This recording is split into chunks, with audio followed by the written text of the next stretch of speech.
Кутмандуу кечиңиздер менен. Ассаламу алейкум, урматтуу телекөрүүчүлөр, урматтуу угармандар. Эфирде насихат программасы, түз эфирде ошол сиздер менен чогуу 1 саат бою Кудай буйрса ошол аялдарга болгон мамиле деген темада сөз кылабыз. Дин таануучу, коомдук ишмер, бир нече китеп, плакаттардын автору, хирург врач, устазыбыз, агайыбыз Өзбек ажы Чотонов. Кош келдиңиз, агай. Кош болуңуздар. Биринчиден Аллах ыраазы болсун. Мынакей мурунку эфирде дагы ошол ысырапкерчилик жөнүндө сөз кылдык эле. Ошол интернетте көрүүчүлөр аябай лайктарды басып, бөлүшүп, просмотрда жакшы болуп тур. Анан сизди көп чыгаргыла деп суранып атат да. Анан ошол элдин суранышын, суроосуна жооп берейин деп келгендигиңиз үчүн, кечикпей келгендигиңиз үчүн бүгүн саммит болуп атат. Сизге Аллах ыраазы болсун. Анда элиңиз менен амандашып алсаңыз. Ассаламу алейкум рахматуллахи ва баракатух. Алла Таала баарыбызды күнөөлөрүбүздү кечирген болсун. Алла Таала кылган амалдарыбызды кабыл кылсын. Баарыбызга ден соолук, толук иман, якин, баарыбызга жашообузду берекелүү, бизди өзүбүздү бактылуу ардан кылсын. Бизди түз жолунан адаштырбасын. Дин исламга күч кубат берсин. Элибизге тынччылык берсин, молчулук берсин. Ошо чоңдорубузга Алла Таала хидаят берсин, топ берсин. Алла разы болсун. Ачка биринчиден бүгүнкү темабыз дагы актуалдуу темалардан деп билебиз. Анан ушул аялдарга болгон мамиле деп атабыз. Ушул бир теманы бир ачып бериңиз. Бисмиллахир-рахманир-рахим. Чынында биз ошо аялга кандай мамиле жасашты билбей жатабыз да. Эркек да билбейт, аял да билбейт. Ошо эң керектүү нерсе берилбей атат балдарыбызга, тарбия берилбей атат. Анан мамилелер туура эмес болуп атат. Эркекти эркек деп эсептебей, кожоюн деп эсептебей, ошонун кесепетинен ажырашуу көп болуп атат, туура эмес түшүнгөндөн. Мисалы, эркек деген чынында кожоюн, эркек деген пир, эркек деген багуучу, кароочу, сактоочу, тарбиялоочу. Эркек деген аябай роль чоң. Эркек деген ата-эненин ордун баскан киши. Ата-эне 18-ге чейин ата-эненин колунда аял киши. Анан кийин күйөөгө чыккандан кийин болду. Бүт ата-эненин жүгүн, ата-эненин бүт жакшылыктарын эркек жасайт. Даже мен айтам, эркек деген, күйөө деген ата-энеден да жакшы, ата-энеден да таттуу, ата-энеден ширин. Ата-энеден. Анан ошону түшүнгүбүз келбей атат. Анан туура эмес мамиле жасап атат. Анан албетте анан ачууланат, капа болот, ренжийт, көңүлү калат. Мына эркекти бир көргөзөт, мына көр, мына сага жагабы. Аны орточо эле болсо болду, тийиш керек. Орточо эле эркекке. Жанагындай идеальный, жана красавчик, жана Шварценеггер керек жок, манас. Жөнөкөй эле бир кыргыздын жигитиндей тий. Көр, мына 6 саны аман. Көзү бар, кулактары угат, колу буту бар, болду. Ошого тийди, анан бактылуу жаша. Адиялды издеп жүргөндөр булар адаш кандай мындай туура эмеспи? Жок, андай жок. Мына да орточону алды, анан кийин өзүң жанагындай настроить эт да. Эркек кишини. Эркек кишини жанагы айтат го, жаман эркекти орто кылат, ортону жакшы кылат аял. Бул мына ошону келип хикмат менен акырынан байкатпай ошо пульттарын басып, анча-мынча настройкаларын оңдоп, хикмат менен. Анан ошо менен жашай бериш керек. Болду. Тилин алыш керек, аны сыйлаш керек. Мен кожоюнум деп. Менин кожоюнум, менин пирим. Пир дегенге айтышпайт. Пир дегенге кыйгырбайт, пир дегенге ачууланбайт. Пирге дайыма ыраазы болот. Мисалы келип бизде ойлоп атат, мени жакшы бакпай жатат, мен жакшы карабай жатат. Жок, жакшы караганы жөнөкөй эле карап атса, үй бүлөдөгүдөй болду. Жетиштүү. Болду, жетишүү. Оокатың эле жөнөкөй эле оокат болсо мына үйдө бир лепешканы ошо мынтип экөөңөр бөлүп жаатсыңар. Көбүрөөгүн даже эркек жеш керек өзү негизи. Аял киши аз эле жеш керек. Менин энем урушчу. Өңдүрөндөр былчыган. Аял деген мынандай мындай бир анатомический табак экен чуңкур. Ушунча эле оокат жесе болду дечи кыз киши. Урушчу кыздарды. Анткени чында кыз киши жанагы мен айтам легковой автомобилдей.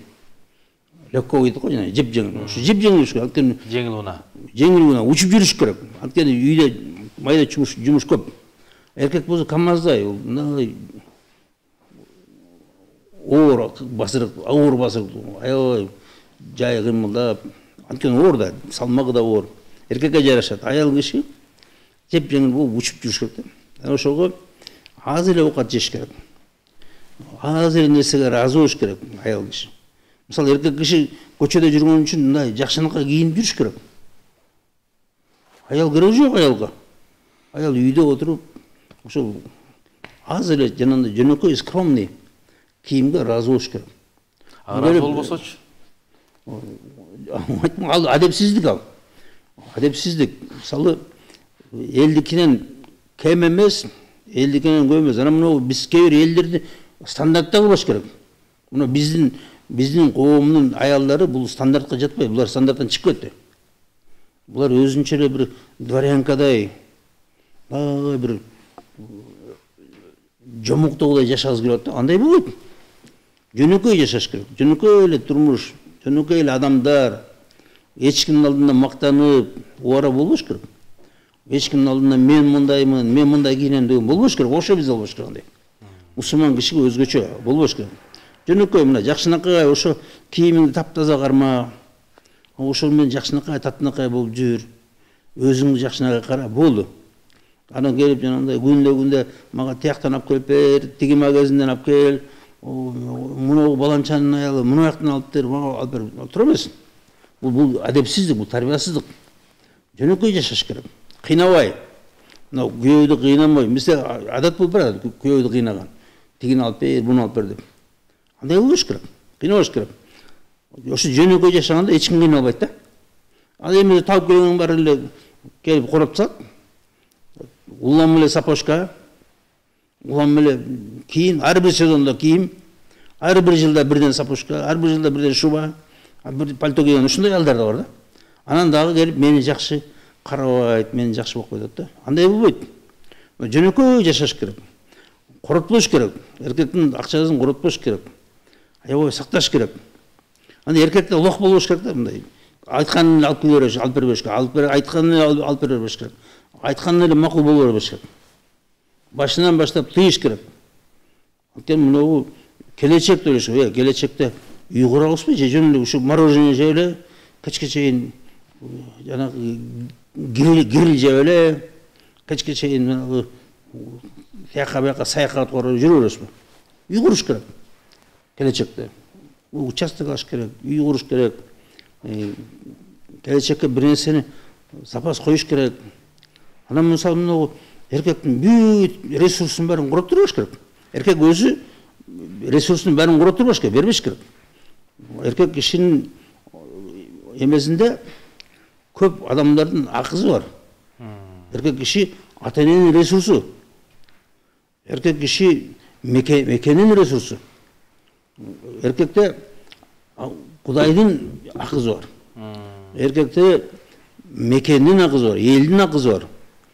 Эркекте ата эненин акызы, туугандардын акызы бар. Андан кийин үй бүлө. Анан ошон үчүн эркек киши бүт баарын эле аялга алып кел дегенин алып келип берип эле, алып бер дегенин алып берип берген, ал такыр тура эмес. Аябай мындай эркек киши бекем караш керек. Мына аялды башынан дейт го, катынды башынан. Ачка сөзүңүз осунда өткөндө бир жигит айтат да, ушинтип баягы акылдашпай эле барып, анан ушул азыр интернетте ар кандай нерселер бар экен ойногондор, ошолорду ойноп 500-600 миң утуруп салыптыр дейт. Анан кредит алып, ушул баягы күйөөсүнө да, кайненесине дагы моюнсунбай, баягы ушундай аялдар бар экен. Булар кандай насихат айтасыз? Өзүн өзү билипчи. Ошондой эң баш аялдар болуп атат. Күйөөсүн эч ким катары көрбөй атат да. Күйөөдү. Күйөөдүн акыбалын түшүнбөйт. Акыбалын түшүнгүбүз келбейт. Күйөө кыйналып атат. Араңды зорго таап атат. Аз таап атат. Мисалы, врач болуп жаткан киши канча жылдан бери врачтардын айлыгы аябай аз болчу. Мугалим байкуштун айлыгы аябай аз. Анан келип алып, сен таппайсың эле таппайсың, сен мынтпайсың эле мынтпайсың деп атат. Ал байкуш көп жыл окуган. Көп жыл окуган врачка. Көп жыл ошол жерден жана тажрыйба жыйнаган. Анан келечекте жашоом жакшы болот деген. Анан келип тыштап кетсин мени, базарга кетип калсын. Аста көбү базарга кетип калды. Анан ошо мисалы эркектин эмеси өзү жумушу рискованный. Эркек киши банкрот болушу мүмкүн. Эркек киши жанагындай авария болуп калышы мүмкүн. Эркек киши жана жыгылып калышы мүмкүн. Тайгаланып жыгылып атат, чоң үйлөрдү жанагы стройкадан жыгылып атат, кулап атат. Машина тебелеп кетип атат. Жолдон бирөөлөр келип сабап кетип атат, машина уруп кетип атат, башка болот, толтура. Рискованный. Анткени эркектин иши көчөдө болуп атат да. Ошону түшүнүш керек. Бул киши менин багамда ушул жакта жүрү кечке чейин, суукта, ысыкта, кыйынчылыкта, алыс жерлерде, чет өлкөлөрдө кыйналып, сагынып, балдарын сагынып, үй бүлөсүн сагынып, аялын сагынып, туугандарын сагынып жүрү алыста. Чында. Канча эркек жүрү да. Ошо багамда. Анан тапканын баарын эле чачып атат, тапканын баарын жок кылып атат. Бул деген ошо жанагындай адепсиздик, сыйлабастык, эркекти кенебестик да болуш керек. Эркекти аябай сыйлаш керек. Мына биз үйрөтүш керек. Эркекти аябай сыйла. Тилин дайыма ук. Жок деди, болду, токтотуп кал. Токтоп кал. Атаандашпай. Жок деди, жок. Бар деди, бар болсо чачпа. Келип алып бере бер дебе. Мен мисалы эч нерсеге акча сурабайт да менден. Даже телефонго акча сурабайт. Өтө бир зарыл болуп, мен мисалы муну минтип койчу десем, анан кийин единица жок эле, анан берем эмесе сурабайт, единица да сурабайт. Балдар да сурабайт, ошо энелеринен көрөт, балдар да сурабайт менен акча. Бул программа да ошондой кандай? Ошондой тарбия болуш керек, ошондой тарбия. Келип коротпогула, кетирбегиле. Оюнчук эмес бул.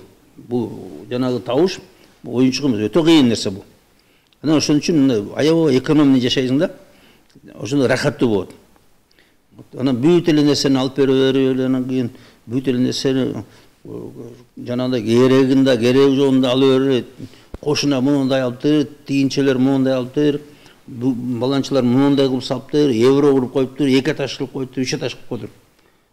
Келип эле ошо бүт какшап эле жазаттыр, анан кийин жана эркектер бар, аял айтелекте эле учуп барып жазагандар. Андай болбош керек. Эркек киши аябай бекем болуш керек. Ногу эркек кишинин акылы күчтүү. Эмеси жок, сезимге берилбеш керек, такыр бербеш керек. Сезим калтырбаш керек. Эл эмне дейт? Эл мени мондай деп ойлойт деген калтырбаш керек. Эркек андай болуш керек. Эркек Кудай мени эмне дейт? Вот. Атам эмне дейт мени? Энем эмне дейт? Мына ошондой болсо бир жөн. Анан эл эмне дейт? Болуш керек. Муну эл дегенде жаман күнөөлүү иш кылганда эл эмне дейт деген туура. Анан кийин мындай нерседе жашоодо эл кылганды кылып, элдей болуп жашап атсаң, аны уялбаш керек. Кедей болгондон да уялбаш керек болсо. Тескерисинче, мына биздин динде Иса алейхиссалам экен, биздин пайгамбар экен айткан бар да. Мени кедей дегиле, мискин дегиле. Алла Таала мискиндерди жакшы көрөт деген. Мискиндерди жакшы көрөт деген. Мына Иса алейхиссалам эң пайгамбарлардын эң кедей Иса алейхиссалам үйдө болгон эмес дейт да. Иса алейхиссалам. Аял да болгон эмес. Иса алейхиссалам. Ушун эң пайгамбарлардын эң кедей İsa Aleyhisselam var da. İsa Aleyhisselam'da ayalı da olgan emес. Үйü de olgan emес. Onda ошо анан мени мискин дегиле деп айтты да. Ошо мискиндерди, жанагы кедейлерди Алла Таала жакшы көрөт. Биз келип уялабыз кедей болгондон. Элиме дейт деп. Демек уялбаш керек экен да. Элден уялбаш керек. Элдин иши кайсы? Сен кайсы менен жашап атасың? Үйдө эмне жеп атасың? Иш кайсы сен? Элдин. Мен тапсам жейт элем. Тапканымбы? Ошо бир лепешка туруу рахмат. Аллага шүгүр. Бир лепешка болсо. Бар болсо бираз жейбиз. Жок бул жебейбиз. Макарон жейбиз. Картошка жейбиз. Жок болсо. Бар болсо бираз экономитеп жейбиз. Аны лап эле, уламына бет салып эле, уламына бир нерсе жазып эле, торттор, ана бир нерсе жок. Андайга жол бербеш керек. Балдарды да алып бер дегенин алып бере бериши. Азыр мына чипс алып берип атат, кола алып берип атат. Бүт ору болот. Ошонун баары жанагы газированный напиткалар, жанагы эмелер, чипсылар, бир нерсе фастфудтар бүт баары зыян. Эчине салып бересиң. Жана тооктор, грилдер баары зыян, бүт баары ичи толтура. Ошон үчүн алып бер дегенди алып бербеш керек. Оны ошо аялды да башынан баштап көндүрүш керек. Ар нерсени алып бер дей бербесин. Аялда жөнөкөй жашаган үйрөсүн. Мына ошондо тынч болуп жашоо. Анан жанагы биздин мына эркектердин баары эле жанагы пайгамбар минтип айткан, анан аялды минткиле, аялды жакшы карагыла деген деп атат. Биз апабыздан да жакшы карап атабыз. Негизи. Апабызды эстебейбиз, аялды эстеп атабыз. Апабыз байкушту бир айда бир эстеп, анда да минте бир 5 мүнөт сүйлөшүп болду, анан унутуп калып атабыз. Аялың менен кечке чейин сүйлөшүп атасың, дагы каттары жазып атат, бир нерсе кылып атат. Ар бүт бирин алып келип берет, аялына биринчи алып келип атат, аялым болуп калды. Анан дагы ошондо да биздин молдога дагы газ басып атат, дагы. Дагы эме пайгамбар ушинткен, пайгамбар деп пайгамбар эч нерсе кылган эмес, урматтагандар. Каяктан таптыңар андайды? Мына пайгамбарыбыз саллаллаху 7-8 аял болгондо үйдө 2 ай тамак, ысык тамак жечемес дейт. 2 ай от жагылган эмес дейт. Мына кандай караган. Мына пайгамбар айтат, мен эң жакшыңар менмин деп атат, эң жакшыңар менмин деп атат да. Көрсө ошол жапайы коомдо пайгамбар жанагындай 8 аялы ачка курма, бир күндө бир курмадан берип, анан ошондой бир стакан суу, ошону айтып, мен жакшы караганар менмин деп. Анан буяктан келип, пайгамбарды карап алды да. Пайгамбар, биз пайгамбардан 100 жакшы карап атабыз чында. Апабыздан жакшы карап атабыз, керек болсо. Өзү негизи ападан жакшы карабаш керек. Ападан жакшы пайгамбар ким аялын, энесин өйдө койсо, ошо каргыш дейсиң деген. Ошо эркекке. Айрым бир молдук айтыптыр ошол. Аялдын колунан өбүш керек деп болгондой туурабы же туура эмеспи? Ошо жанагында эми ошондо таап туруп аялдын колун өбүш. Мен колун өбүш, башка жерин өбүш керек. Колду эркектин колун өбүш керек. Апасынын колун өбүш керек. Эркек. Пир да, пир. Эркек деген пир. Ошо пирдин колун өпсө, мына эркек кишинин күйөөдүн колун өпсө болот. Менин багуучум, менин кожоюнум, менин эки дүйнө бактым деп эркекти өпсө болот. Тескеринче. Эркектин колун өпсө болот. Анан аялдын колун өпкөн бул, мен айтам, бул уважение эмес, бул унижение. Бул өзүңдү өзүң пазын туп. Мындай да, эркек киши өзүнүн статусун түшүрбөш керек. Статусун бийик кармаш керек. Мен кожоюммун деген статус. Хозяин, директор, башчы, тарбиячы, устаз. Ошол бийик кармаш керек өзүнүн статусун, өзүнүн ордун. Анан бербеш керек аялга келип, каалагандай башкара бер мени, мага приказ бере бер, мага буйрук бере бер, мени сөгө бер, мени уруша бер деген уруксат бербеш керек. Андайга жол бербеш керек. Сөз дегенде бул такыр, бул эрежеден тышкары бул. Мына энелер үйрөтүш керек кыздарына. Мына энелер өзүнүн эмеси менен жана жүрүш туруш менен, өзүнүн күйөөнө болгон мамилелери менен кызына үлгү болуп көргөзүш керек. Мына мындай кыл күйөөгө. Систеп сүйлө. Ачка ушул бир маселе. Кээ ушуну көргөзө албайт да. Энелер көргөзө албайт. Сен чынында аябай тилекке каршы аябай көргөзө албайт. Сен деп акырайып карап, айтышып, орусча тарбия болуп калган. Урушуп, кыйкырып, европейский болуп калды. Мен мурда ана ата-энесине кыйкырат дегенде таң калчумун, кантип ушинтип атасына кыйкырат деп. Бала ата-энеге кыйкырат дегенден таң калчумун. Көрсөң, азыркы балдар ата-энеге кыйкырат экен. Көп жерде ушундай экен. Мисалы биздин үйдө мага түз сүйлөбөйт. Келип апасы аркылуу бир нерсе айтат. Такыр мында келип түз айт жок. Мына чоң болуп калгандар, чоң киши болуп калгандар, алар келип сүйлөшүп отурат да. Калгандары түз келип айтпайт. Бир нерсе болсо апасына айтып, аны апасы аркылуу келип сурайт да. Мектепке мындай керек эле. Анда мен атайын сурайм, эмнеге керек? Эмнеге андай деп. Ушул тарбия негизи туура. Ошондой болуш керек. Мына ошо хозяин деген бүт бәрін управлять етуш керек, башкарып туруш керек. Экономиканы, үйдөгү тартипти, үйдөгү жүрүш-турушту, үйдөгү адеп акылактын бәрин карап туруш керек. Жанагындай адепсиздик болбосун. Бирөөдүн укугун бирөө төөлөп кетпесин, бирөөдүкүн жеп койбосун. Келип мисалы мына оокат болсо келип алып туруп биринчи келгенге бәрин жеп салбасын. Келип ошо мен тиги тууганым келет, анан уруксат сурасын. Жесем болобу муну? Атпаса келип биринчи келгенде бәрин жеп салат, экинчиси келип ачка болуп калат. Анан кийин ыйлайт, анан жаман көрөт, дагы башка да. Мына ошонун бәрин карап туруш керек. Мына ата-эне, мына үйдө аялды коюп койгондо, үйдө аял замминистр, вазир да. Анан ошол аял келип үйдөгү бүт жанагынын бәрин ошо хозяинге ылайыктап карап туруш керек. Ошо мына бизде жанагындай адепсиздик, эркекке орой мамиле жасоо, эркек менен айтышуу. Мен мына мугалимдер менен жолугушта айтам да. Эркек кишиге силер акырайып карабагыла. Урушпагыла. Урушканга укугуңар жок силердин. Анан неге деп ойт, анан силер директор менен урушасыңар дейм. Директор менен урушасыңарбы? Уруша албайсыңар. Неге? Анткени директор жас заявление дейт. Кет. Анан кийин силер шалпактап, башка айылдагы мектепке барасыңар. Бетиги алар мектепте директор айтат, неге тияктан кетип калдың?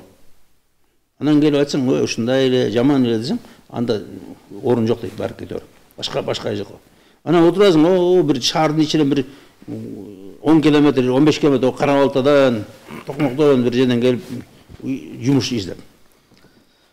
Эмне керек ошон? Мына ошон үчүн директордун тилин табыш керек. Мына хозяин, эркектин тилин табыш керек. Эркекти ошо жанагындай хикмат деп коет, хикмат. Анын аялдарда хитрос деген бар. Бир аялдын мекери 40 эшекке жүк болот. Ушундай хитрос. Ошо хитрос менен ошо эркектин тилин табып, чынында бир эле эркектин, бир эле кишинин эмесин табыш керек да, ошо көңүлүн. Бул табуу кыйынбы же оңойлобу? Аны үйрөтүш керек. Келип тултуйуп эле даяр жакшы күйөө жок, урматтуу туугандар. Наоборот, ошо жакшы күйөө жаман болуп кетиши мүмкүн. Жаман көрүп кетиши мүмкүн. Тескеринче. Көңүлү калып, жаман көрүп, надея болуп, ушундай болуп кетиши мүмкүн. Ошонун көңүлүн табыш керек. Ошол эмнени жакшы көрөт, эмнени каалайт, канткенде ал кишинин көңүлү ачылат. Ошонун бәрин үйрөтүш керек. Мына эмеде жумушка барсаң, жумушта өзү эле үйрөнүп алат. Аялдар. Карасаң, мына ресторанга орношкон, карасаң, зыңылдап эле клиенттерге бәрин жакшынакай мамиле кылып эле, үйүнүн жакшынакай кылып эле, мына тамак жактуу сизге деп турат. Берден бир кишинин көңүлүн таппайт да. Бир эле кишинин. Ошо болгондо бул киши эң жакын киши. Мисалы мында кыз кишинин болду, ата-эне кеткен, бүттү, ата-эне өткөн чак. Бир тууганың бар, өткөн чак, алардын баары уже бүттү, башка үй бүлө, башка өздөрүнүн үйлөрү бар, өздөрүнүн иши бар. Сен менен кимдин иши бар, сен менен күйөөдүн иши бар. Ең жақсы контакт, ең жақын контакт күйеу. Партнер. Ошо партнерға жақсынақай мәмілені үйреніш керек. Шына жақсы мәміле жасап, онан жағынып, мысалы көп аялдар біледі, мен қандай жүрсем де күйеу мені жақсы көріш керек. Ничего не подобно. Жағыныш керек. Күйеуге жағына тұрғандай болып жүріш керек. Сұлуланыш керек. Қоғызданыш керек. Тап-таза болыш керек. Күйеуісіне. Күйеуісіне үйіне приятный болыш керек. Мысалы, біздің аялдар көшеге приятный, көшедегі адамдарға приятный, шефіне приятный, башқаларға тіміре, мұндай сылық, жақшынақа көрініп жүр да. Өзінің күйеуіне, вот өзінің күйеуіңе бірінші. Күйеуіңе бірінші үйінің приятный болсын. Сен қабақтарың, қаштарың жадырап, жайнап, күйеуге арнаш керек. Күйеу келіп, ой, мен шындай жақсы аялым бар. Дайма шындай көңілі шат. Андай эме қылығы приятный деп отырыш керек. Бұл жерде келсең өңкейген, дүңкейген,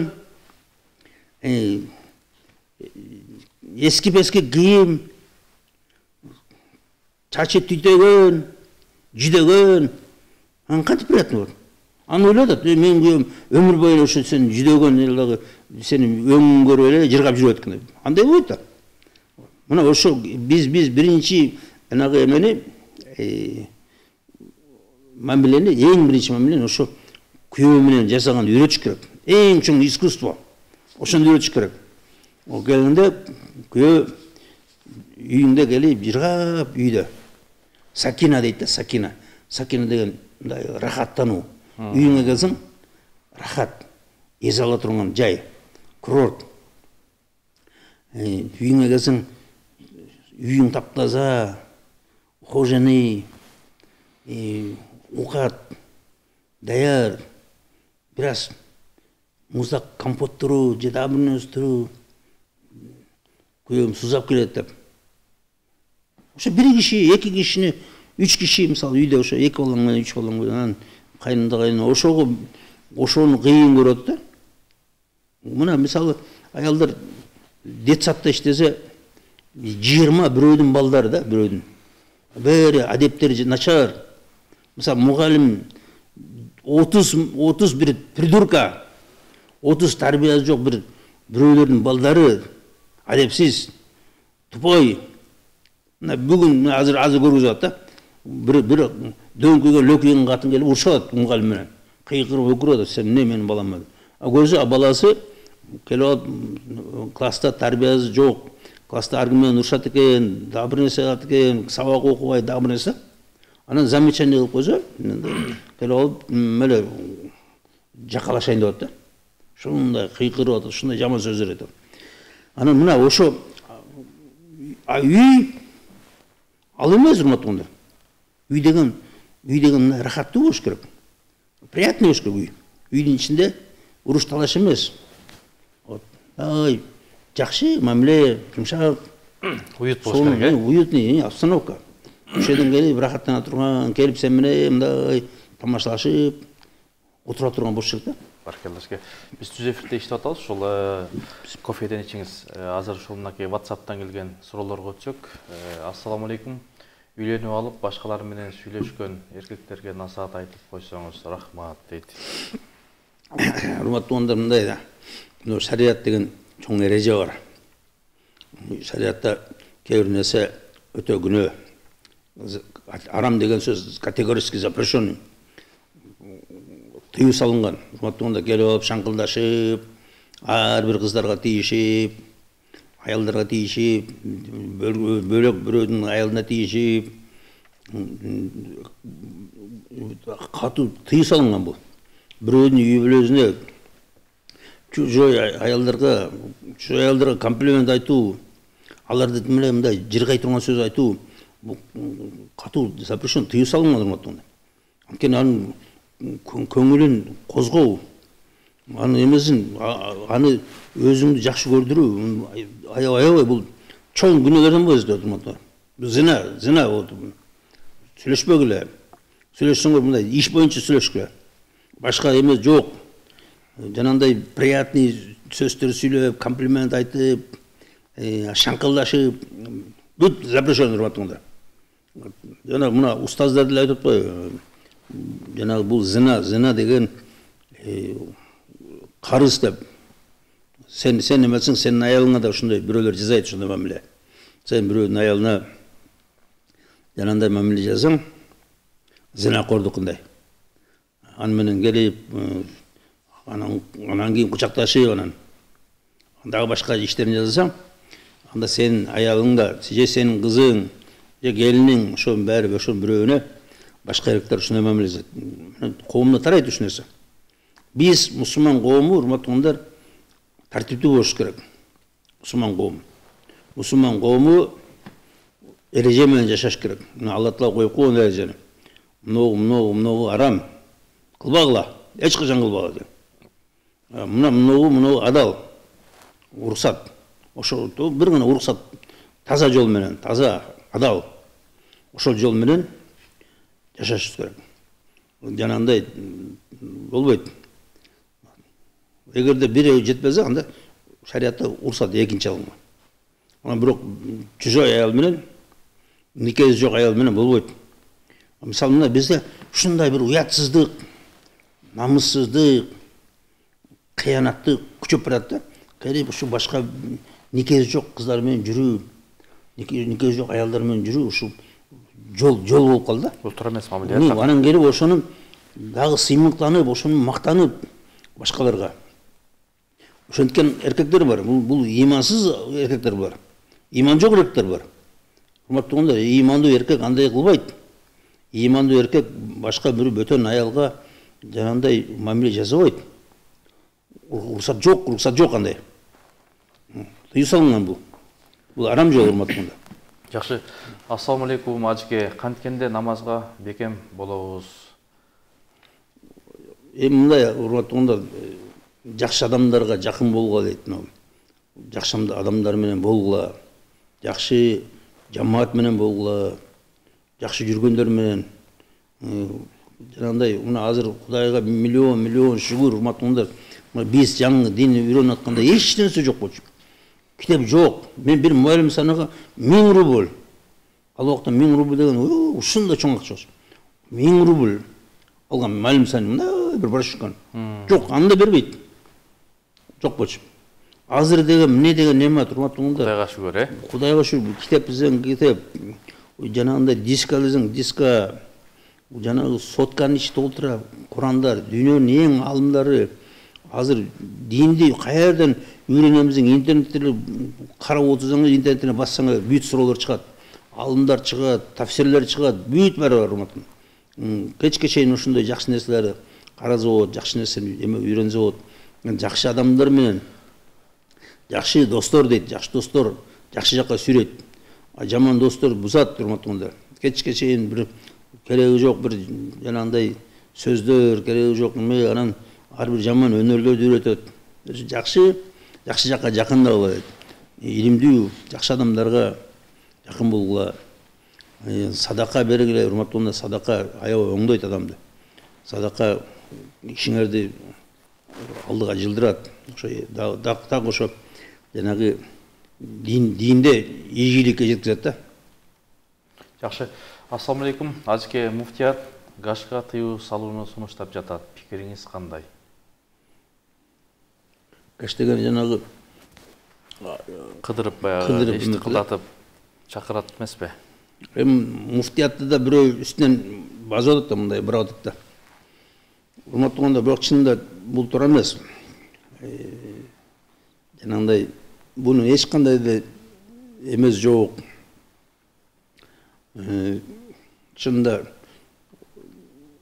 бүт баарыбыз мойнубузда парыз дини жеткизиш, үйрөтүш. Чынында туура эмес болот да. Динге катуу кызым кылыш деле туура эмес бул.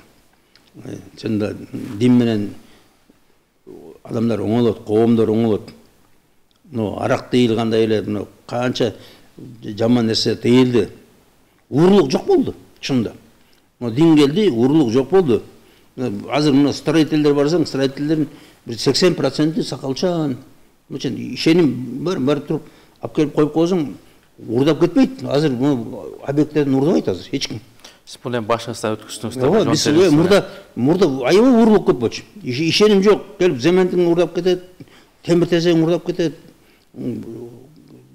Туура эмес кумдарды төгүп салат, ушундай болчу. Демек өзгөрүү прогресс бар. Аябай чоң прогресс болду, аябай чоң. Ууру жок болду, уурулук жок. Бул иман деген ушул, урматтуулар. Уурулук жок. Көп нерсе жанында алдап кетмей жок. Анан бирок арасында болуп атат. Анткени иман начар болуп атат. Чынында бизге уруксат бербей атат. Эгерде уруксат бергенде вообще мына мектепте да мушташ, жанандай каракчылык, зина жок болмок. Бизге шариат, бизди шариатты мына эми көчөдөн бербегиле уруксат. Телевизордон орун бербегиле бизге. Радиодон сүйлөнгөнгө уруксат бербегиле, эч жерден уруксат бербегиле. Аны бузат да. Ана каяктан үйрөнөт? Адеп акылатты каяктан үйрөнөт? Мисалы, мен ата-эне дейт, ата-эне өзү тарбиясы жок, ата-эне өзүнүн иманы жок, ата-эне өзүнүн эч кандай илими жок, авторитети жок. Кимден үйрөнөт? Аксакалдар насихат жок. 70 жыл жашаган, 7 сөз жата алган эмес. Мына бата бер десе, 7 сөздөн турган бата бере албайт. Анан ким тарбиялайт? Мына чоң аталар тарбиялачы. Эгер чоң аталар тарбиялачы, азыр мына чоң ата 2 сөздү байланыштыра албайт. Мына насихат сөзүн башка байланыштыра албайт. Өткөндө мына бирөө айтат, ресторан толтура аксакал дейт. Ана аксакалдар эми бирөөңүздөргө бата берсе, бирөө да чыкпай койт дейт. Анан кийин тамада, менин бата берүүчү кишим бар дейт. Анан бир кишини чакырып кел дейт. Анан карасак сакалды кейтип алып дейт. Жана резина менен байлап тур. Ошондой киши келип бата берет, Дед Морозтой болуп. Бул уят да, урматтуулар, уят эми ушунча киши ресторанды жарымызы аксакал болуп туруп, жарымызы 50ден ашкан киши, эми 50ден ашкан киши аксакал да эми. Өзү 40та чоң ата болуп калат өзү. Ооба. Нормальный. Анан ошончо киши бирөө да бата бере албайт. Ошо бир 15-20 сөздү жаттай албаган 70 жылда. Эмне деген уят нерсе да эми. Жакшы, демек, ошого да ошо Жеңишбек Жумакадыр деген эл акыны, ошол кыргыз эл акыны баягы бата той анан ой китеп деп чыгарыптыр да жакында эле. Мен да калдым. Өтө мындай ичинде ошол баягы баталар, дуалар, тилектер бар экен. Алып үйрөнсөңүздөр болот. Анан биздин суроолорубуз өтө көп келип атат Ажке. Ушул кайненелер тажатты, Ажке кыздарын келип бузуп ажыраштырып жатышат. Келип кыздарга тарбия берген ордуна ажыраштырып кетип жатышат деген көрөрман. Мына ошол кайнене эң биринчи кызына жамандык кылып атат. Кайнене деген келбеш керек. Күйөө баланын үйүнө келбеш керек, күйөө баланын үйүнө. Кайнене келсе көрүнбөй келип туруп, кызын текшериш керек, кызын. Кызым кантип жашап атат? Ошо күйөө балага кандай мамиле жасалат кайната кайненесине? Үйүн таза кармап атабы, жокпу? Келип туруп, анан гайкасын, кызынын гайкасын бурап туруп, тез кетип калыш керек. Түнөбөй, керек болсо чай ичпей кетип калыш керек. Кайнене, мына жакшы кайнене ушундай болот. Кайнене кийишпеш керек. Бузат үйдө. Мен бир күнү ошо бир тең туш киши менен сүйлөшүп отуруп айтып атам да, ушундай, мына кайнене ушундай болуш керек десем, аны айтат. Биз 4 бажа элек дейт. Анан кийин кайненебиз бир айда бир жолу келип кыдырып кетчү дейт. 4 кызын. Анан кайненем кеткенден кийин бир жума урушчубуз дейт. Бүт бәрі ошо 4-өбүздөн 4 бажа үйдө кадимкидей бокс болчу. Вирус чыгып кеткен да. Көрсө анан кийин өлүп калды дейт кайненем. Анан кайненем өлгөндөн кийин урушпай калды. Анан аялым айтты, өкөз урушпай калдык го. Гүлө сен апаң турбай уруштурган десе, ойлонуп турган, чын эле деп коет дейт. Ошо келип уруштуп кетет экен. Кайнене деген күйөө баланын кемчилигин эмес, өзүнүн кызынын кемчилигин издеш керек. Мисалы, эме кызынын апасы жанагы завод изготовительдин инженери келет го. келип туруп ошо өзүнүн машинасын текшерет. Ушул жерде кандай иштеп атат деп. Ошондой болуш керек. Келип өзүнүн кызынын кемчилигин издеш керек. Күйөө баланы эмес. Мисалы, мен айтпам, эркектен көп деле нерсе зависит этпейт. Эркек эң негизи эле жана бираз элден келме оокат табып келсе болду. Анан бүт үйдөгүнүн баары аялдан болот. Ошо аялды үйрөтүш керек. Жакшы экономный кара үйдө. Үйдө экономный жана үйдө оокат экономный жаза. Килейтип туруп бир жумада жей турганда бир эле салып койбо казанга. Анан жарымыбыздын күйүзүп салба. Жарымын итке кет, жарымыбыздын мусорго. Ошо жана жакшынакай ошону үйрөтүш керек. Жакшынакай мындай экономный жасаганды үйрөтүш керек.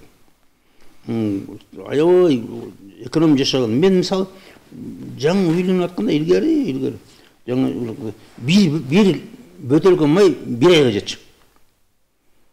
1 литр май 1 литр. 1 айга жетчү. Ошондо бир 2-3 бала менен жашап аткам. Ошондо 1 айга 1 литр май жетчү. Ушундай экономия. Анан кийин мен 200 сомду калтырып кетсем, өзүм командировкадан бир 2 жумага 200 сомду калтырып кетсем, на всякий случай деп. Үйдө май, уун бүт баары бар да. Анан кайра келсем 200 сом бүтүн менен турчу да. Кайра мага берчи, мына акчаңыз. Сизге экономный өтө пайдаланат экен. Ошондой да, ошондой болуш керек. Ошондой экономия болгондо анда өнүгөсүң. Келип үй аласың, бир нерсе аласың, кеңейт аласың. Дагы бир нерсе куруп койсоң болот да. Анан эгерде келип жанагындай аялың келип жанагындай кайдыгер өзүнүн үйүн сүйбөгөн, мен мисалы ушундай аялдар бар экен да. Өзүнүн үйүн бирөөнүн үйүндөй көргөн. Мындай да, мен бирөөдө келип аялым каякта десем, Төркүнүнө кет дейт. Анан кийин бир 10 чакты күндөн кийин дагы сурады, мен каякта? Төркүнүнө кеткен. Анан көрсө Төркүнүнө кетиптир, кыздар келип үйдө ремонт кылыптыр да. Мен акмаксың го силер.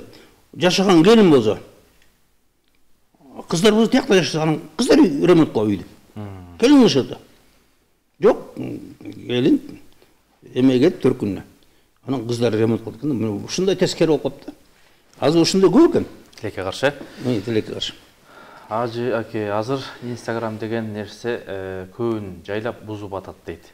Ал жакта да ушундай сиз айткандай жанагындай устаздар бар, тескери, өзгөчө өзүң жаша, өзүң укуң эме, эч кимге чай куйба, кайненеңди караба, кайнатаны караба, кайнагаң никто дегендер аябай көп ушундай. Булар урматтуу кундар, эч нерсени укпагыла. Но батыштын бир да нерсесин укпагыла. Анткени батыш эч нерсе билбейт. Үй бүлөдөн. Аларда үй бүлө деген жок. Үй бүлөнүн ыйыктыгы жок. Үй бүлөнүн баалуулуктугу жок. Алар үйлөнбөй эле жашай берет. Анан кийин жашап атканда да баары ойнош, тегинде ойношор, бунда ойношор. Бүт бири-биринин балдарын багып эле ушинтип жүрүп. Карабагыла аларда. Эч нерсе үйрөнүп турган эч нерсе жок алардан. Алардан ону техника, технология үйрөнүп атат. Мына үй бүлөдө алардын эч кандай үйрөнө турган жок. Алардын эч кандай адамгерчилик үйрөнө турган эч нерсе жок. Урматтуугандар. Адамгерчиликтин баары бизде, адеп акылак бизде, үй бүлө бизде, бир туугандык бизде. Мына бизден үйрөнгүлө. Биздикин үйрөнгүлө. Алардыкын үйрөнбөгүлө. Жанагы коуч-моучтун бүт баары ошактан үйрөнүп алган. Психологдор, эч нерсе жок психология. Бок да билбейт психологияны. Өткөндө бирөөмдө жанагы эгерде эркек кишинен экинчи аял алса, аялдын боюндагы баланын психологиясы бузулат да. Аялдын боюндагы баланын психологиясы, аялдын психологиясын билбейсиңер. Анан келип аялдын психологиясын билбейт. Аялдын психологиясын эч ким билбейт чынында. Аял деген ушундай бир күн мындай туруп, күн ачык, анан карасаң күн бүркөк. Түшүнбөйсүң эмне болду. Анан психология, ошо аялдын курсагында баланын психологиясын биле турган сүйлөт да. Болбойт андай урматтуугундар. Психологдук коет. Анда эч кандай психолог эмес. Жакшы. Жашоодо жөнөкөй жашаш керек. Жанагындай ашыкча, мен мисалы мына жана чыңгыз айтматовдун жазуучусу жана эмеси жанагы Садыктын жана кат бар го, жана Жамиля жазган кат. Ошол жерде эме деп атат да, Садык мындай деп атат да. Қатын ең аяғында айылдан адамдарды сұрады да, баланча ака қандай жүреді, тігінші ака қандай жүреді. Жақсы. Онан кейін ең артында қатын аяғында теги қандай жүреді деп қойды, атын жазбай. Теги деп, Теги деп. Анткени илгери уят болгон, Кыргызстан характер ушундай болгон да. Ошо илгери адеп ахлак, маданият ушундай болгон. Аялын айтуу уят болгон. Аялын суроо уят болгон. Бул эл ушундай, бирок биздин эл жаман эл болгон эмес да. Биздин эл аябай жакшы эл болгон. Аябай адептүү эл болгон. Ушундай ата-энени сыйлаган, урматтаган, аялын деле сыйлаган болгон эмес, ажырашуу болгон эмес, вообще болгон эмес. Аллага чыгып кетсе деле жакшыныка жашай берген. Көрбөй туруп күйөөгө берчи. Урматтуугундар, илгери көрбөй эле күйөөгө берчи. Куда түшө берчи. Манас жанагы айчүрөктү үмүткенде, куда түшкөндө бел куда дейт. Али төрөлегинде куда болуп түшкөн. 1000 төө чайып бар дейт. 1000 төө Акунганга. Манас. Мына урматтуугундар, көрбөй туруп эметкен. Куда түшкөн. Жанагы Сарынжы Бөкөйдү. Сарынжын эмеси атасы. Кичине кейинде эле барып куда түшүп койгон. Көргөн эмес Сарынжы. Бел куда да бар элечки. Бел куда бар болгон. Бел куда деле айтып, Манас жанагы Семетейге айчүрөктү эметкенде куда түшкөндө. Бел куда али төрөлөк Бөкөйдүн. Анан ошондо калың кылады, 1000 төө калың. Манас. Акунганга. Ошондой көрбөй туруп үйлөнгөн, анан ажырашкан эмес, такыр болгон эмес. Мына урматтуугундар, мына ошол жашоо атасынын айтышы, атасынын лайык көрүшү, ата-энесин. Ата-эне барып тандачу кызды барып карап, анан кийин бул кыздын кыймылы жакшы экен, мүнөзү жакшы экен, ушу бизге келин болгонго ылайык экен, ушу биздин балабызга ылайык экен деп ата-эне барып куда түшүп, анан үйлөнчү, анан ажырашчу эмес. Себебинде тарбия аябай жакшы болгон. Анан жанагындай мен айттым го, мына европейскийдеги мен сүйдүм, анан күйдүм, анан өлдүм, анан мени сүйбөй койду, анан күйбөй койду, анан мени өппөй койду, анан кийин кучактай койду. Эмне деген бир балакет болуп барат да. Андай болгон эмес урматтуугундар. Өтө эле жабышканда, мына запад, батыштын эле жабышып өлүп барат жабышып. Анан карасаң бир күндөн кийин ажырашып кетет. 5 мүнөттөн кийин ажырашып кетет, урушуп кетет. Андай болбош керек. Мына жөнөкөй урматтуугундар, жашоо деген бул чоң эме жол, мына чоң бир алыскы сапар. Ошо сапарга аябай чыдаш керек, сабыр кылыш керек, көнүш керек. Ошо жанагындай жаман адамдар менен да жакшынакай жашагандарды мен көп көрдүм. Ооба. Илгери бар. Ажырашууну эч ким ажырашчу эмес, анан жаман кишилер бар болчу. Ошо жаман кишилер менен жакшы аялдар жашай берчү.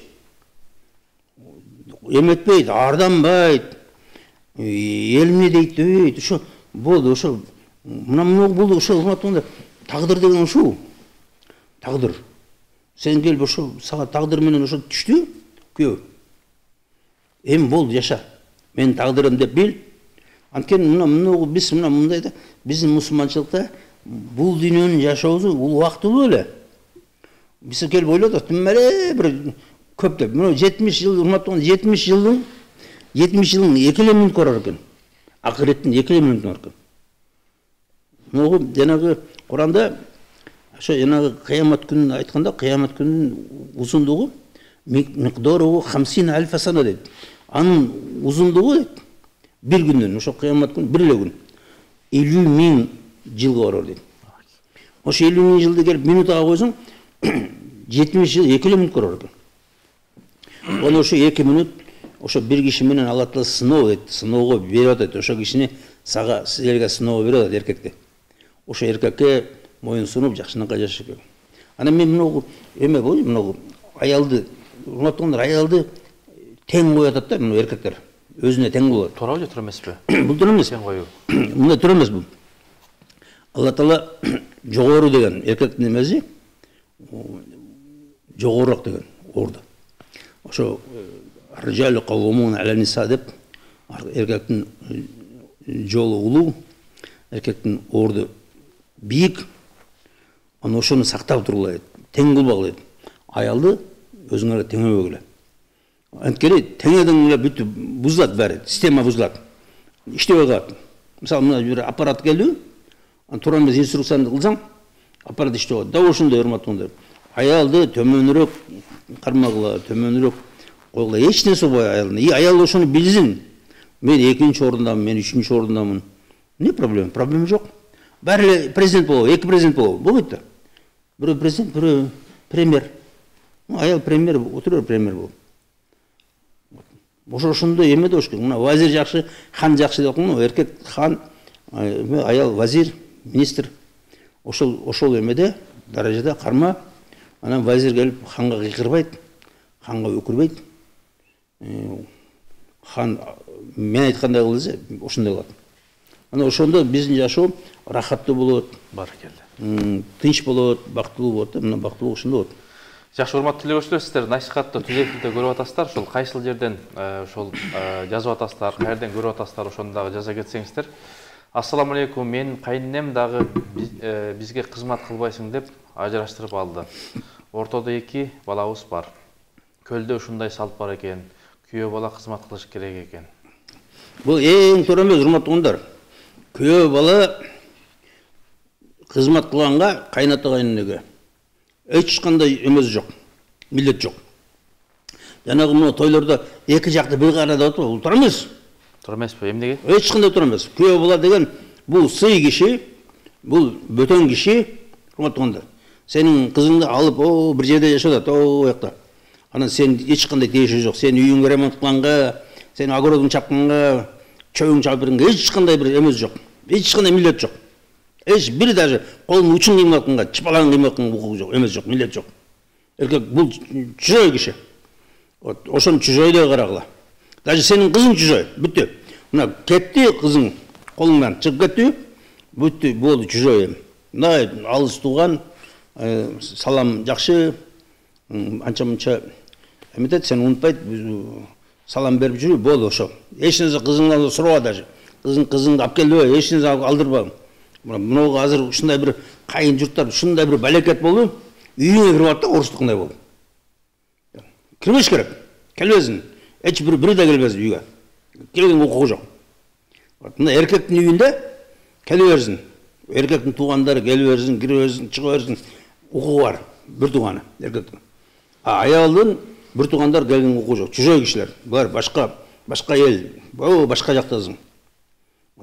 Кыз киши келди, мынау элдик болду. Мынау элдин эмеси болот.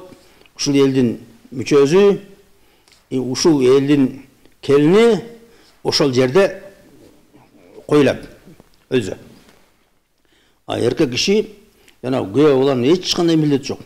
Мынау жанагы эркек балдар кайнене менен өбүшүп, мама эле мама өзүнүн мамасынан жакшы көрөт. Жок айланаңдар. Алыс болгула. Ушу кайнене жөндөп, жанагындай условный эле кичине апа деп коесуң, болду, бүттү. Эч кандай милдет жок. Күйөө баланын. Мына ар бир эркек өзүнүн ата-энесин карасын. Ар бир эркек, мына эркекке парз, урматтуулар. Эркек ремонт кылсын, эркек чөйүн чапсын, эркек өзүнүн жана огородун касын. Күйөө бала конок. Конокко келет, анда келбей эле койсун, барбай эле койсун, күйөө бала. Барбай эле койгула. Керек деле жок. Кээде бир жанагы себеп болуп калса, анан мынагы день рождения 5 жежем дейт, 5 жежем, 5 кайнежем дейт. Улам день рождения дейт, жылда 5 день рождения. Ана 5 день рождения барабыз дейт. Анан кээде айлыгым жарымыбыз кетет дейт. День рождениеге. Ошого барганча 5000 сом, 5000 сомдон кошот, ар бирине келип биз алтын алып беребиз, шаркын шакек алып беребиз деп чогултат. Анан кийин жанагы пакеттер, анан жол расходтору ошону менен айлыгым жарымыбыз жок болот дейт. Анан 5 кайнежем бар дейт. Анан кийин кайнатасы бар, анан кайненеси бар, 7 киши. 7 киши день рождения берет. Анан бияктан салпактап, таластын башына барат. Эмне деген жашоо? Жасалма жашоо. Жок, болбойт бул, мындай жашоо. Булар азыр мындай келип алып эле сүйлөшөр экен. Келе, день рождения өткөрүп коелу, келе, деп анан бүт бажаларды чакырат экен. келбегенин сөгөт экен. Анан келип жанагы сиңдисин сөгөт экен. Сиңдисин анан сиңдисин алып кетип коет экен. Сен ушундай эле күбө болобу бизге келбей койду ден рождение. Ade урматтууңдар жок. Эч кимиз келбесин. Эч кимдин укугу жок. Жанагы кайнэжелер, кайненелер эч кимиз келбесин. Келтирбегиле. Өзүнүн эмесин оокатын кылсын. Жанагы кайнаталар рох болот, кайнаталар лох. Ошо кайната дегендер, бир катынды башкара албайт. Тыйыл кыла, мешетпегиле Алла күбө болага дейт. Ошонун себебинен жанагындай келип алып кайнына келип, күйөөнүн үйүндө бир жума жүрүп, 10 күн жүрүп, бир ай жүрүп, ошентип бәрин бузат да. Жолотпош керек. Жакшы, бизде суроолор өтө көп болуп атат ажеке. Ассаламу алейкум, ва алейкум ассалам. Биздин 2 кызыбыз бар. Үчүнчүсүнө кош бойлуумун. Дуа кылып коюңуздарчы, эркек бала төрө алайын, рахмат дейт. Алла Таала силерге эркек балдардан берсин. Алла Таала ошо жакшы, солих балдардан берсин. Анан эми мына кыз туулат атпайбы, урматтууңдар, денени ысытыш керек, ысык оокат иш керек. Денеде жанагы эмелер бар, продуктлар бар, ысык. Ошондой ысык оокат иш керек. Ысык дегенде жана ачуулар жеш керек жагат. Ошо жана ачуулар, жанагы кургак жана мейиз, кургак өрөктөр, ошо жаңактар, жанагы чагып жей турган данектер, бир нерселер, ошолор ысык. Анан жанагы тамакты да караш керек, кайсынын ысык, кайсынын музда, ошо денени муздатпаш, ысытыш керек денени. Ошого аракет кыл деген ошол да. Анан дуа сөзсүз турда Алла Таала ошо эркектерден берсин чынында. Эркекти биз жанагындай кыз жаман көрөт деген эмес. Эркек бизге керек, эркек караш керек бизди. Караганда кыз иш кетип калат. Анан эркек киши караш керек. Келин алып келип, ошо бизди караш керек да. Ошо Алла Таала эркектерден берсин силерге. Ассаламу алейкум ажеке, мен 3 кредитим бар. Мага бир устаз айтты, сен намаз окусаң, дуаң кабыл болбойт деп. Ошол туурабы? Урматтууңдар, бүт адамдар, муктаж адамдар дуа кылыш керек. Ошо кайрызынан куткар деп. Билбеген, мурда билбей болгон, бир ошондой бир обстоятельство болгон, мажбурлап карыздарды алган. Жана айттым, аялдар келип карызып, мен көргөм бирөөдү. 4 кредит алган. Үйлөнгөндө, кой, албай. Кой, жөнөкөй берсем болбой, алып 4 кредит. Аялы келип эметип, мажбурлап, бүт жана аялдын туугандар мажбурлап, анан кредит алдырып, ошол кредиттен кутулганча эле ажырашып кетти. Мына ошондой урматтууңдар. Анан бирок дуа кыла бергиле, урматтууңдар, дуа кыла бергиле. Эч качан мындайда дуадан үмүтсүз болбогула дейт. Алладан тооба кылып туруп дуа кыла бергиле. Дуа кыл. Экинчи кредит албайм мен. Аллахым ушудан куткар деп дуа кыла бергиле. Иншалла Алла Таала кабыл кылат. Ассаламу алейкум ажеке, орозодон калган карыздарды качан, саат канчада кармоо керек дейт. Урматтууңдар, орозонун убагысы таң аткандан кечке чейин. Анан кийин каза киши суббота базарга эч нерсени карабай, кармап кетиш керек. Тез куткарыш керек ошол эмеден, казаларын. Насаат медиа немеси менен кармаса болот да, жадыбал менен. Болду, жадыбал менен. Таң атардан мурда, бамдаттан мурда, бамдаттын убагынан мурда. Анан кечинде шамга чейин. Күндө кармай болот. Эгерде кыйыныраак болуп кетсе, 1-4 күнү же бир 3-4 күн подряд тез кутулуш керек. Азыр сонун салкын сезон. Күн кыска, мына азыр кышы менен мен 5,5 ай кармагам. Мен мына жаңы динди үйрөнгөндө мен 5,5 ай тынбай кармагам. Баракелди. Ошо эмедин. Анан урматтууңдар ушун кармагыла, эметкиле, чынында кыйын эле эмес. Өзүнүн негизи кытайлар экеле мал оокатка шейт экен. Экеле мал ичкиле дейт экен кытайлар. Кытайлар бул дин эмени медицина аябай жакшы билет. Анан булар айтат, экеле мал ичкиле тамакты. 3 мал бул европейский дейт. 2 мал жетишти дейт. Да 2 мал ичкиле, урматтууңдар. Аразы бир 12 саат эле. Оокат сиңип бүткүчө эле бүтүп калат оокат. Чынында мына азыр аябай мына сезон, урматтууңдар, мына азыр ушу ногу кыш момунун жазы дейт. Кышында күн кыска, түн узун. Уйкуң да канат. Анан таажутка да көп убакыт болот. Анан орозо тутканга да өтө жеңил. Ошон үчүн мына азыр туткула тез кутулуп алгыла да. Ассаламу алейкум, кандайсыз таксыр? Сиздин баяныңызды тынбай угабыз, өтө таасирлүү дейт. Рахмат. Урматтуу анда мына чынында биз убакытыбыз мындай элдерге жакшы көрүнүш үчүн айткан жокпуз. Ушу нерсени жеткирип берүү, башкаларга жеткирүү аманат, урматтуу анда. Башкаларга айтып бергиле, урматтуу анда, мондай жашаганда ушундай эле жашагыла. Мына биз айткан нерсени айтып бергиле, төкпөй чачпай. Аманат да бул. Бөлүшүп, бөлүшүп, ар жерден мына укканыңарды, мына биздин жанагы эмелерден чыгып аткандарды бөлүшүп, таратып айтып берсеңер, бул эң сонун болот да, сооп болот. Анан айтпай коюш күнөө болот, урматтуудар. Бөлүшкөн тараткан чында жакшы. Чында биздин убактыбыз мындай кыла турган иши жок саңлап жокпуз. Буну биз ушу билсин деп атабыз. Билели, аткарайлы, жакшынакай жашайлы, оңой жашайлы. Биз мына оңой жашаш керек. Оңой жашаш үчүн жөнөкөй жашаш керек. Ошо мына мусулман жолу эң сонун жол. Пайгамбар айткандай, оорлоштурбагыла, жеңил кылгыла, жашооңор жеңил кылгыла, калыңыңарды азайткыла, жанагындай тойлоруңарды азайткыла, жөнөкөй бергиле. Бир кой болсо да той бергиле. Болду ошо.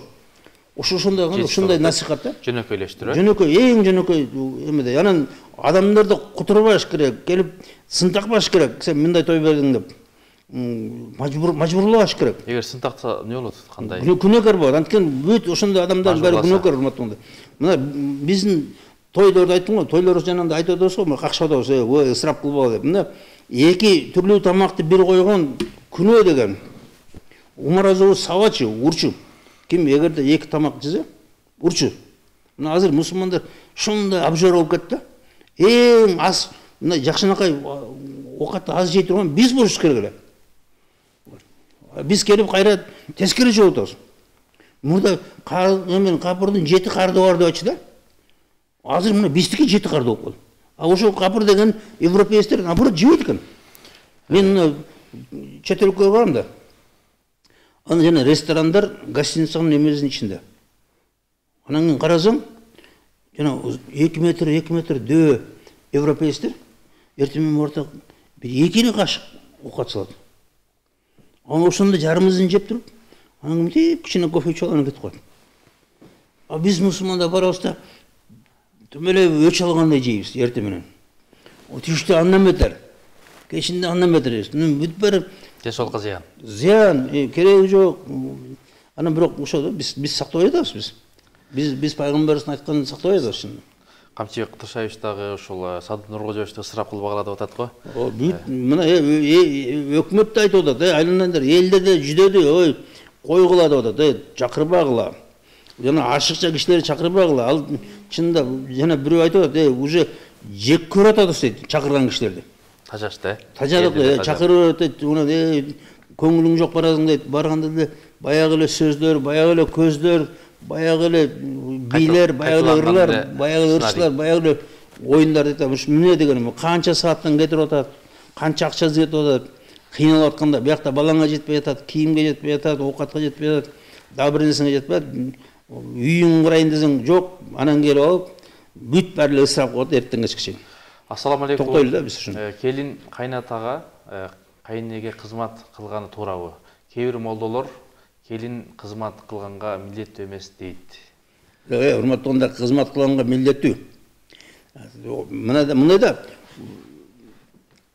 келин келдүү, келин келгенде бул жерде кайнатанын ресурсу бүт баары. Үй кайнатанын ресурсу, ошол жердеги бүт жанагы комфортабельный шарттардын баары кайнатанын ресурсу, ошол жанагы огород, ошол жердеги мал баары кайнатанын ресурсу ошол. Сен ошонун ресурсун колдонуп атасың да. Ал да күйөөң да анын ресурсу.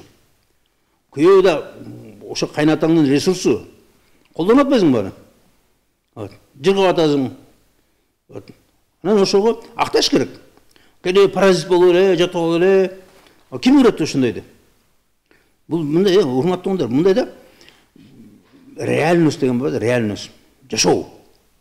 Бул жашоодо биз эми реальный жашаш керек. Келе алып, сен ким жакшы көрөт? Мына келе алып эч нерсе кылбай эле өзүң оокатыңды бышырып жеп алып анан кийин комнатаңа кирип кетсең ким жакшы көрөт? Келе алып ресурсын ичип атасың, баласын колдонуп атасың, баласынын бүт акчасын коротуп атасың, ким жакшы көрөт? Андай болот. Мына сен келдиңби? Кайнатанын үйүнө келдиң, сен али чужойсуң, чында прописка ойлойсуң, зыпыла иштеш керек.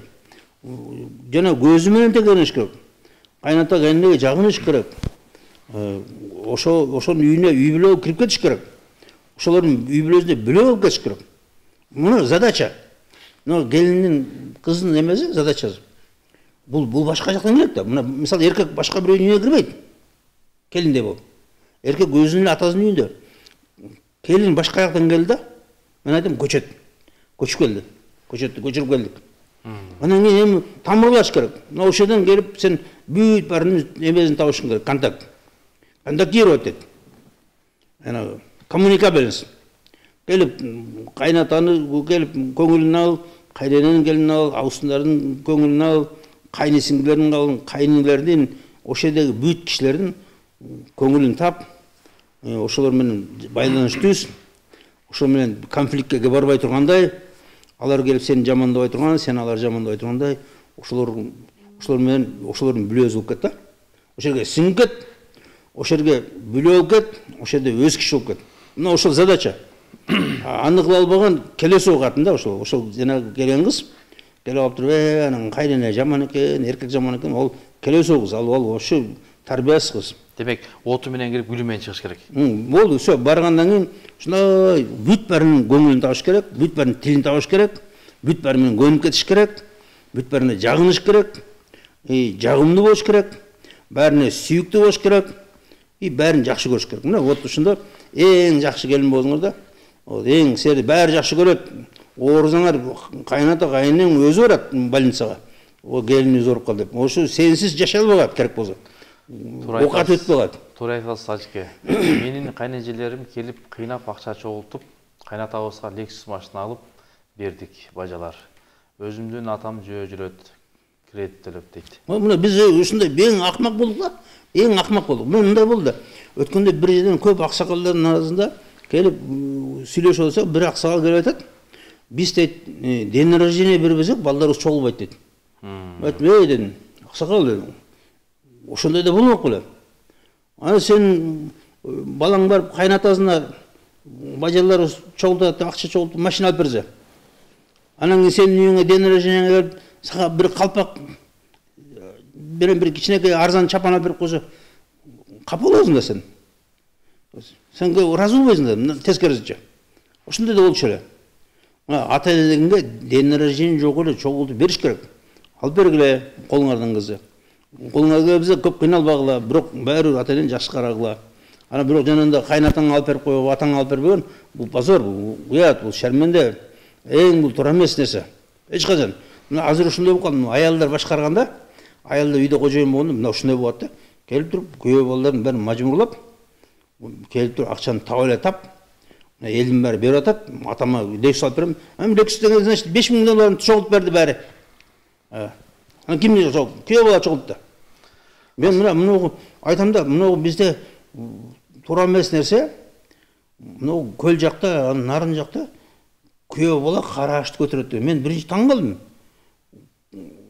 Ошол жакта күйөө балдар караш берди. Мен күйөө баланын не тиеши бар? Аш бергенге. Не тиеши бар? Ар ким өзүнүн атасына ашты бала берет, бала. Бала берет. Балдар жок, туугандар берет. Үкөлөрү, башкалары. Жок андай келип күйөө бала берди деген. Бул күйөө бала берди деген мындай болду. Мына көлдө жанагы алкоголизм аябай күчтүү болгондо ушундай 4 күн подряд ичсе, 4 күн өлүк бuyakta калып калат, баары өлүктөй болуп жатат, өлүктүн жанында. Баары алкаш. Ошондо жанагы аялы келет да. Кызына чалат, айланайын кызым мына жерде баары жатат, баары мас. Атаң 4-күн калып калды. Чакыр, анан чакырат, анан келип күйөө балдар келип, ошо бир нерсе кылып отуруп, анан алып көмүп коет да. Ошодан калып кеткен да. Ошондо келип бир нерсе союп берип, ушинте отуруп, анан калып калды. Эмесе күйөө баланын тиешеси жок. Кайнатанын ашы менен, башка карашы менен, башкасы менен. Балдар караш керек, багыш керек. Балдар караш, ар кимдин өзүнүн баласы ата энени жакшы караш керек. Мына бала, эркек бала жакшы келин алып келип, ата энени жакшы караш керек. Мына ошол биздин закон, биздин Кыргыздын наркы, биздин салтыбыз, шариятыбыз баары ошого алып келет да. Эркек киши өз атаңды кара, парыз сага. Атаңды сыйла, урматта, жакшы кара, жакшы бак. Анан кийин сен да ошо балдарың ошентип карайт. Анан кийин келип сен кайнатаңды кара деген жок иш жерде. Жана айттым ғой, анагы эки жакты бир кара деген такыр тура эмес. Карабайт. Мына сен кызың алып кеттиң, бүттү кутулдуң. Все, бүт ошондон кийин сен эч нерсе парзың жок, эч нерсе карызың жок, эч нерсе милдетиң жок. Калыңды берип келгенден кийин бүттү. Жана эч кандай тойда ден рождения барбагат, ден рождения. Өзбек ажыга Аллахым разы болсун. Акыйкатты айтат. Биз Өзбек ажыны сыйлайбыз. 2022-жылы ажыга бирге барганбыз дейт. Буга чейин өтүп кетти. Ошол жашаганыбызга 17 жыл болду. Күйөөм сөгүнөт, кыздардын да сөгөт деген таризде келди да. Мындай да урматтуу туугандар, бул кишиге Алла разы болсун, сиздерге да өмүр берсин, иманыңызды толук кылсын. Анан жанагы кишиге жанагы 17 жыл бирге жашаган сөгүнүп атат деген чында бейадепсиз эркектер да бар, аз бирок. Чында биз көбүбүз жакшы элебиз. Анан ошондой бейадеп, жанагындай зөөкүр эркектер да бар. Чында мына социализмде алкоголизм болуп туруп ошондой калып калды. Ошондой тарбиясыз, адепсиз, жанагындай адамгерчиликсиз адамдар бар. Бирок аз да. Ошого тобук берсин, Алла Таала тобук берсин. Бирок сабыр кылгыла, иншалла. Айтат го эми деп, сабыр кыл, же сен өтүп кетесиң, же ал өтүп кетет деп. Кутуласың да баары бир. Башка айла жок. Анан ошон үчүн бул дүйнөдө чынында сабыр кылуу парыз баарыбызга. Баары сабыр кылыш керек, чыдаш керек. Анткени урматтуу туугандар, будан да жаман акыбалдар болушу мүмкүн. Чынында биз бар го, мына биз чынында жыргап жашайбыз. Будан 100 жаман жашаган адамдар бар, урматтуу туугандар. Мына Африкада кырылып атат, оокат жок. Суу жок, ичеңизде суу жок. Биздикиндей шараккан суулар жок, булактар жок, биздикиндей жашыл чөп жок. Капкара тала, капкара даже тала эмес. Талабыз да жакшы. Кум, чөл, бет жерде. Эч нерсе жок, оокат жок, суу жок, дары жок, эч нерсе жок, кырылып атат. Биз мына бейиште жашадыбыз. Анан ошого келип чыдабай атабыз да, зөөкүр элдер бар, ошо түшүнбөгөн элдер бар, надан элдер бар мына туугандар. Анан анын жанында кыргыз эл чында жакшы эле, жумшак эле, боорукер эле. Анан бираз жанагы бир социализм болгондо, алкоголизм болгондо бузулуп кетти. Көп адамдар жанагындай тарбия көрбөй калды, башка болуп калды. Азырда чында иман сабагын берди эле, бербей жатпайбы? Иман сабагын бериш керек.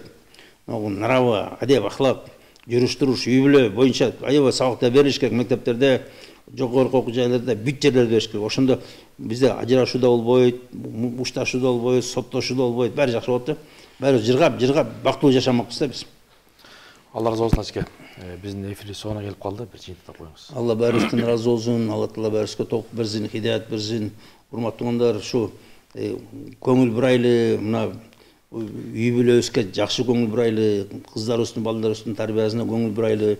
Ошону көп үйрөтөлү, мына жашооду, үй бүлөдө жашооду келип, ар кимден уруп алып эле мага, бир жерден угуп алып эле интернетте алып мага эме бер, махырма Lexus бер, махырма 3 комната үй бер деген үйрөткө жок да андай. Урматтуу туугандар. Бербегиле, эч кимге бербегиле, урматтуу туугандар. Мына кызыңарга, мына күйөө бала, кызым экөөңөргө квартирада бербегиле. Сөзсүз ажырашат. Ошо кыз сен күйөө баланы жеп коет. Сен лох, сен ким элең, мына мен атам бер деп. Анан кызың күйөө жокко бербегиле. Андай жок, урматтуу туугандар, шариятта. Жөнөкөй болгула, жөнөкөй жашагыла, кыздарыңарды, балдарыңарды жөнөкөй жашаганга үйрөткүлө. Мына биз айтып аткан сөздү балдарга түшүндүрүп бергиле. Мына ушундай үйдү башчы башкарат, урматтуу туугандар, жөнөтүп таштап койбогула. Баштан баштап башкаргыла. Биринчи мүнөттөн баштап өзүңөрдү буйрук бердирбегиле. Аялдарыңарга буйрук бердирбегиле. Анткени начальникке берилбейт буйрук. Начальниктен суранат. Аял киши, жаңы келген аял киши буйрук бербесин күйөөнө. Муну алып берип кой деп. Сураныш керек. Суранса да алып бербегиле, керек болсо. Ошо үйрөтөт ушинтип. Начальникке бербейт андай. Начальниктен начальник, хозяин статусун түшүрбөш керек. Ана ошондо үйдө тартип болот, үйдө береке болот, жашоо нормальный болот да. Ар ким өзүнүн ордун билет, өзүнүн ким экенин сезет. Ана ошондо жакшынакай таттуу ширин эме болот да. Ошону баарыңарга бакыт каалайбыз. Алла Таала бардык үй бүлөлөргө бакыт берсин, тынччылык берсин, түшүнүк берсин. Баарыбызды ошо жакшы мусулмандардан кылып, ошо мына урматтуугандар, мына үй бүлө менен жашоо урматтууган шарият бул. Мына аялдарга өтө катуу айтылган шарият. Мына күйөөдү наразы кылбагыла деген. Бул ибадат, урматтуугандар. Күйөөгө кызмат кылуу ибадат аял кишиге. Ошону жөнөкөй кызмат эмес, разы болгон дейт, разы кылгыла дейт. Разы болмой бейиш жок дейт. Бул шарият бул. Бул шариаттын жарымызы аялдыкы. Бул шариаттын аял үчүн үй бүлө өтө чоң шарият. Күйөөдү разы кылуу шариаттын жарымызы аял үчүн, урматтуугандар. Ансыз болбойт, бейиш болбойт. Намаз окусаңар да өтпөйт. Мына пайгамбардын хадисинде кимде кайсы аял 5 намазын окуса, Рамазанды тутса, эки чоң парызын аткарса, күйөөүнө мойун сунса, анын денесин сактаса күйөө үчүн. 5-тин 8 эшигинен кирсин деп атканы экөө Алланын алдында, экөө күйөөнүн алдында. Көрдүңөрбү кандай чоң, урматтуугандар? Ошо шарият жарымызы силердин күйөөгө мойун сунуу. Жарымызы ошо күйөөгө жакшы кызмат кылуу. Ошону разы кылып жашоо. Мына ошондо урматтууган күйөөңөрдү разы кылып, күйөө да силерди разы кылат. Күйөө да ошону түшүнөт, ошон бактылуу болот, анан силер да бактылуу болот. Ана ошо баарыңарга ошону каалайбыз. Балдарыңар бактылуу болсун, өзүңөр бактылуу болгула. Алла Таала үйүңөргө бакыт берсин, береке берсин, кут берсин, тынччылык берсин, рахат берсин. Ошо рахаттуу, жакшы жашоодо Алла Таала насип кылсын. Ассаламу алейкум ва рахматуллахи ва баракатух. Алла разы болсун, устаз. Урматтуу телекөрүүчүлөр, бизге бөлүнгөн убакыт да соңуна келип калды. Мынакей бүгүн ушул насихатта аябай жакшы, маанилүү, маңыздуу насихаттар айтылды. Кудай Таала ошонун баарын коптоо кылсын. Эң негизгиси кыргыздын наркы менен, салты менен, динибиз менен жашасак, биз эки дүйнөдө бактылуу болобуз. Мамилелер оңолот, Кудай буйрса. Кийинки эфирден амандашканга чейин Аллах Тааланын саламы, тынчтыгы, берекеси сиздер менен болсун.